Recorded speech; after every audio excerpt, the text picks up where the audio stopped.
नूर Khan airbase पर आसिम मुनीर ने गले लगकर कान में जो कुछ कहा वो वही बता रहे थे क्या कि चलिए सर वहां पर बहुत बढ़िया शिकार का इंतजाम हमने कर रखा है? देखिए ये तो मुझे नहीं पता कि उन्होंने कान में उनके क्या कहा कि भाई ये नूर खान एयरबेस जिसे इतने मुश्किलों से रिपेयर किया आपने, गड्ढे उड्ढे भर लिए किसी तरीके से, फिर क्यों ऐसी हरकत कर रहे हैं कि नूर खान एयरबेस ही खत्म हो जाए? एक खबर यह है कि लश्कर ने मुनीर के कहने पर एक कियारे बनाया है। कश्मीर रिवॉल्यूशन आर्मी कश्मीर में एक नया फ्रंट खड़ा किया है जो टीआरएफ की तरह काम करेगा। तो भाई फिर अगर इसी तरीके से कुछ पहलगाम जैसा हो गया और उसमें ये कियारे का नाम आ गया, चूंकि कियारे डायरेक्ट वहां से ऑपरेटेड, तो अभी तो नूर खान एयरबेस जो गड्ढा हुआ था जिसे भरकर अब आप लोग दिखा रहे हैं वो शायद नूर खान एयरबेस ही ना खत्म हो जाए। क्यों ऐसी हरकत करते हैं? पाकिस्तान में 33% लोग मानसिक तौर पर बीमार हैं और दूसरी ओर ये भी मैंने रिपोर्ट पढ़ी कि आपके अघोषित वजीर आजम, मार्शल लॉ अघोषित तौर पर वो मुनीर जो है हमारे वजीर आजम की नकल करने में व्यस्त है। नमस्कार, टाइम्स नाउ भारत पर राष्ट्रवाद के स्पेशल एडिशन में आपका स्वागत है। आपके साथ मैं हूं राकेश पांडे। आज का सवाल यह कि मुल्क को बीमार बनाकर आसिम मुनीर क्या पीएम मोदी की नकल करने में व्यस्त है? सवाल यह भी कि मुनीर के इशारे पर हाफिज ने कश्मीर में नया संगठन तो बना लिया, नया आतंकी संगठन तो खड़ा कर दिया, लेकिन कहीं लेने के देने न पड़ जाए। दरअसल खबर है कि पाकिस्तान में करीब 33% लोग मानसिक तौर पर बीमार है, डिप्रेशन में है, तनाव से। लेकिन मुनीर पीएम मोदी की नकल करने में व्यस्त है और इसी चक्कर में वो चर्च जा पहुंचा क्रिसमस के मौके पर। खबर तो यह भी है कि कश्मीर में लश्कर ने नया फ्रंट बनाया है कश्मीर लिबरेशन आर्मी के नाम से। लेकिन सोचिए इस बार कोई सीधे हरकत की तो होगा क्या? जिस नूर खान एयरबेस को रिपेयर करके पीठ ठोक रहा है, यूएई के राष्ट्रपति को वहां पर बुलाकर तस्वीर दिखा रहा है कि देखो रे नूर खान एयरबेस, लेकिन वहां पर कहीं अगली बार ये पूरा ना बर्बाद हो जाए, रिपेयर करने लायक ना बचे। खबर तो यह भी है कि पाकिस्तान में अघोषित मार्शल लॉ है और इसकी सबसे बड़ी तस्वीर खैबर के असेंबली से आई, जहां पर वहीं के सीएम को असेंबली में घुसने से रोका गया और मारपीट की गई। लेकिन इन सबका एक दूसरा पहलू भी है और वो पहलू कि क्या ये सब मुनीर के लिए उल्टा काउंटडाउन तो साबित नहीं होगा, क्योंकि खबर तो यह भी है कि मुनीर को जान से मारने की धमकी दी गई। करेंगे भारत पाकिस्तान के बीच डिबेट। सबसे पहले इस रिपोर्ट को आप देखिए। ये तस्वीर देखिए, बुलेट प्रूफ शीशे के पीछे खुद को बचाता मुनीर। ये तस्वीर बताई जा रही है आसिम मुनीर के दफ्तर की। कॉर्प्स कमांडर की बैठक में अपने ही दफ्तर में मुनीर को बुलेट प्रूफ शीशे के पीछे छिपना पड़ा। सोचिए उसके डर का आलम क्या होगा। दरअसल ब्रिटेन में पीटीआई के लोग पाकिस्तानी काउंसलेट के सामने प्रदर्शन कर रहे थे। उसी दौरान एक महिला ने कथित तौर पर मुनीर का हाल जियाउल हक जैसा करने की धमकी दी। मुल्ला मुनीर को इतना डर है कि उसे अपने कमांडर पर भी यकीन है। वैसे भी पाकिस्तान में अननोन गनमैन का खौफ आजकल ज्यादा है। मुनीर को डर है कि कहीं अननोन गनमैन या फिर पीटीआई वाले उसका हाल 1988 में जियाउल हक जैसा ना कर दे। एक और मुनीर डर के साए में है तो दूसरी ओर यूएई के राष्ट्रपति के आने पर दौड़ा दौड़ा नूर खान एयरबेस सलामी ठोकने भी पहुंच गया। उसी नूर खान एयरबेस जिसे भारत ने ऑपरेशन सिंदूर में नुकसान पहुंचाया था, अब 6 महीने बाद रिपेयरिंग का काम पूरा हुआ तो शेख मोहम्मद बिन जायद अल नाहयान का वहां स्वागत कर पाकिस्तान ने अपनी पीठ ठोकी। अब पाकिस्तान कह रहा इस दौरे में बड़ी डील्स होंगी, जबकि असल सच तो यह है कि बात सिर्फ भाईचारे की है और असल मकसद इस दौरे का हुबारा बस्टर्ड का शिकार है। 6 महीने में नूर खान रिपेयर कर दुनिया को दिखा रहा पाकिस्तान अभी भी बाज नहीं आ रहा। खबर है कि लश्कर ने मुनीर के इशारे पर कश्मीर में टीआरएफ जैसा दूसरा फ्रंट कियारे यानी कश्मीर रिवॉल्यूशन आर्मी खड़ा किया है। इसमें हाल ही में शामिल हुआ आतंकी लतीफ भट्ट अनंतनाग में देखा जा चुका है, जिसको लेकर एजेंसियां सतर्क है। अब जाहिर है कि फिर आतंक की हरकत हुई और सीधे पाकिस्तान कनेक्शन निकला तो आपकी बार ऐसा बार होगा कि नूर खान रिपेयर लायक भी नहीं बचेगा। वैसे पाकिस्तान की हालत क्या है इसका अंदाजा आप एक खबर से लगा सकते हैं। खबर की पाकिस्तान में 33% लोग डिप्रेशन, तनाव या किसी न किसी मानसिक बीमारी से ग्रसित है। लेकिन मुनीर को इससे क्या लेना देना? वो तो आतंकी पैदा करने, उन्हें एक्सपोर्ट करने, हिंदुओं के खिलाफ जहर उगलने में लगा है। इन सबके बीच दुनिया की आंख में धूल झोंकने के लिए मुनीर को नया शौक चढ़ा, शौक पीएम मोदी की नकल करने का। जैसे मोदी क्रिसमस पर हर साल की तरह चर्च पहुंचे, वैसे ही देखिए मुनीर भी चर्च पहुंच गया। लेकिन दुनिया जानती है मुनीर की सच्चाई और यही वजह है कि लोग कह रहे हैं मुनीर तेरा समय खत्म होने वाला है। Bureau report, times now Bharat.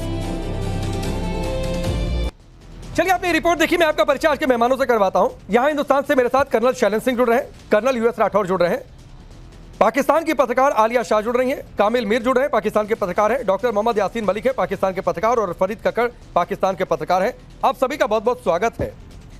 मैं शुरुआत कामिल मीर आपके साथ करता हूं। बड़ी अजीब हालत है, क्या कहें। मतलब एक और मैं एक रिपोर्ट पढ़ रहा था कि आपके मुल्क में 33% लोग मानसिक तौर पर बीमार हैं और आपके मुल्क के अघोषित वजीर आजम या तानाशाह कह लें, वो हमारे वजीर आजम की नकल करने में व्यस्त हैं।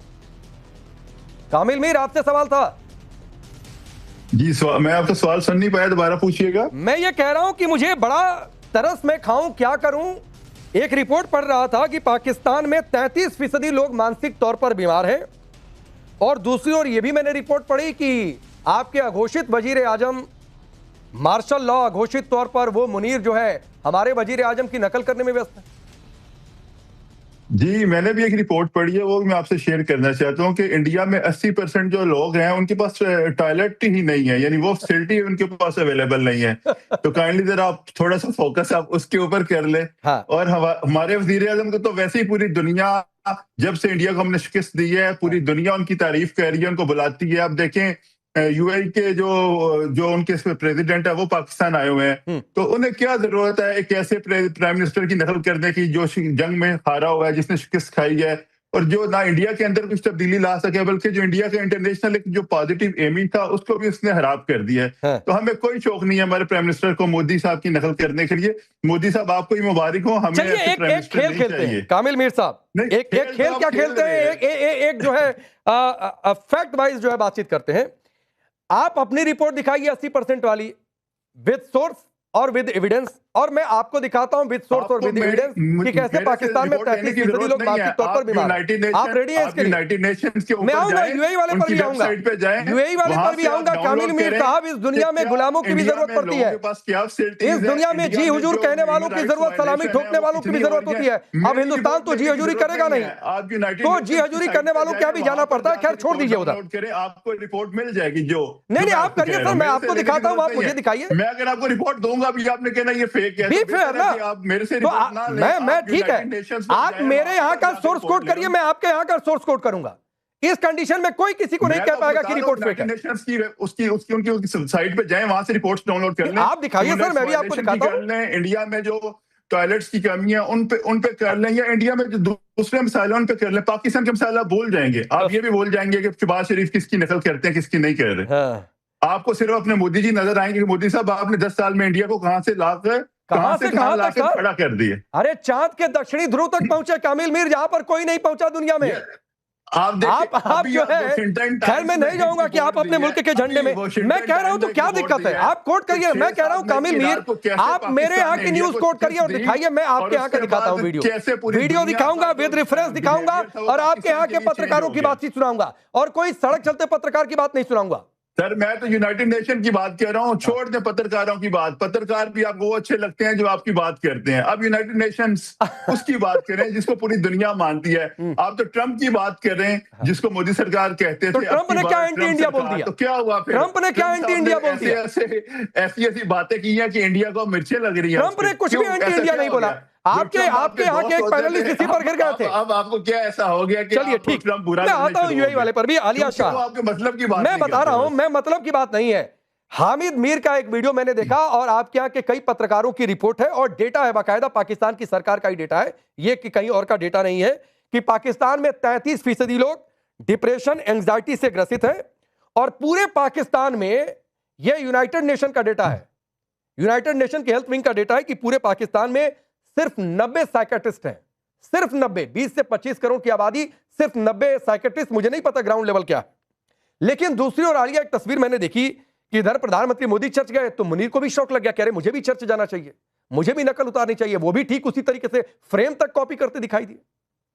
जी थैंक यू वेरी मच। देखिए अगर वो चर्च गए तो चलें, चर्च जाना तो बड़ी अच्छी बात है। क्रिसमस के मौके पर चले गए चर्च, और पहली बार जो है वो पाकिस्तान के लाहौर के अंदर कह रहे हैं 42 फुट टॉल एक क्रिसमस ट्री भी लगाया गया है। लेकिन वो जो आप कह रहे हैं ना कि नकल कर रहे हैं या मौकरी कर रहे हैं, तो वो बड़े लोगों की नकल की जाती है। आप नाराज क्यों हो रहे हैं? आपको तो खुश होना चाहिए। नहीं, तो आपको नहीं पता, पैरोडी और नकल बड़े लोगों की जाती है जो मशहूर होते हैं।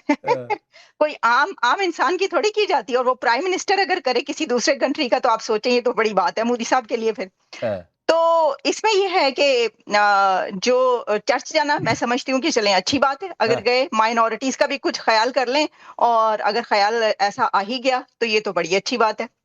नहीं, लेकिन ये ख्याल आया क्यों आलिया? बहुत सारे लोग कह रहे हैं कि नकल करने के लिए, कुछ लोग कह रहे हैं कि ट्रंप को खुश करने के लिए, चूंकि जाना है उधर, गाजा में फोर्स भी भेजनी है, अमेरिका भी जाना है, तो उधर को खुश करने के लिए। जी देखिए, ये सब देखिए ना, आपके सामने हालात तो अब हैं ही ना, कि जो हालात हैं उसमें अगर खुश करने के लिए भी बहुत सारे ऐसे इकदाम जो हैं वो किए जा सकते हैं और किए जाते हैं और किए जा रहे हैं, जिससे ये पता चलता है कि बहुत सारी चीजें ऐसी चल रही हैं बाहर में, जैसे कि अमेरिका की तरफ कई बार आना जाना हुआ और उसके बाद फिर गाजा में जो है वो ट्रूप्स भेजने की वहां से जो है वो ऑर्डर दिया गया और कहा गया है, जाहिर है कि जो बात की गई, जो पहले कमिटमेंट की गई है वो फिर पूरी तो करनी पड़ती है, क्योंकि मेरा ख्याल है पाकिस्तान वो पहला कंट्री था, हमने प्रोग्राम भी किया था जिसमें ये कहा था कि जिसकी तरफ से एग्रीमेंट आया था कि जब हाँ हम आपके साथ शरीक हैं, उसके ऊपर प्रेसिडेंट ट्रंप ने भी कहा था कि जी पहला कंट्री है जिसने कहा है कि ये जो सीज फायर और इजराइल और हमने जो प्लान बनाया उसके अंदर ये शामिल है। तो फिर जब आप ऐसी बात करते हैं और इसने इतने आप कह रहे हैं कि आप साथ हैं, तो फिर आपको जो फोर्स है वो तो भेजने के लिए कहा जाएगा, लेकिन उसके ऊपर जाहिर है कि वहां पे जो इस्लामिस्ट हैं और जो वहां पर मौलवी हजरात हैं, वो उनको ये कैसे हजम होगा और ये कैसे किया जाएगा, ये एक बहुत बड़ा अब सवाल पैदा हो चुका है। बल्कि अब तो ये हो रहा है कि जो फील्ड मार्शल है उनको तो अपनी जान के लाले पड़ गए हैं, क्योंकि पाकिस्तानी मीडिया में ये खबरें चल रही हैं कि उनके ऊपर जो है कत्ल की उनको धमकियां दी जा रही हैं, और जियो और ARY के ऊपर ये सारी खबरें जो चलती रही, मैं देखती रही, सोशल मीडिया पे बड़ा चल रहा है कि उनको अब जान के लाले पड़ गए हैं कि जो लोग हैं वो उनको धमकियां दे रहे हैं। मेरा ख्याल है कि यूके में एक खातून है जिन्होंने कोई ऐसी स्पीच की है जिसमें उन्होंने कहा है कि इनकी कार को कोई बम से उड़ा देगा, या इस तरह की खतरनाक बातचीत वहां पे कौन धमकी दे रहा है आलिया, ये कौन धमकी दे रहा है मुनीर को? देखिए, वो पीटीआई का कोई प्रोटेस्ट था, यानी कि इमरान खान की पार्टी का मेरा ख्याल है कोई प्रोटेस्ट था यूके में ब्रेडफोर्ड में, जहां पर इस तरह की स्पीचेस हुई और फिर पाकिस्तान की तरफ से जो है वो यूके को के जो डेप्टी हाई कमिश्नर या मेरा ख्याल है कि डेप्टी वहां पे जो अथॉरिटी है कोई, उनको डीमार्श किया गया और फिर यूके ने ये कहा कि ठीक है अगर कोई ऐसी बात है तो हमें प्रूफ दें। तो उनको तो बल्कि जो फील्ड मार्शल है वो अब अपने आगे शीशा लगाकर जो है उन्होंने स्पीच की है, वो बड़ी एक वो चल रही है इस वक्त वीडियो एक जिसमें वो बुलेट प्रूफ के पीछे बैठे हुए हैं, तो वो तो खुद एक खतरनाक सिचुएशन में जो है वो है। अच्छा, यही वजह है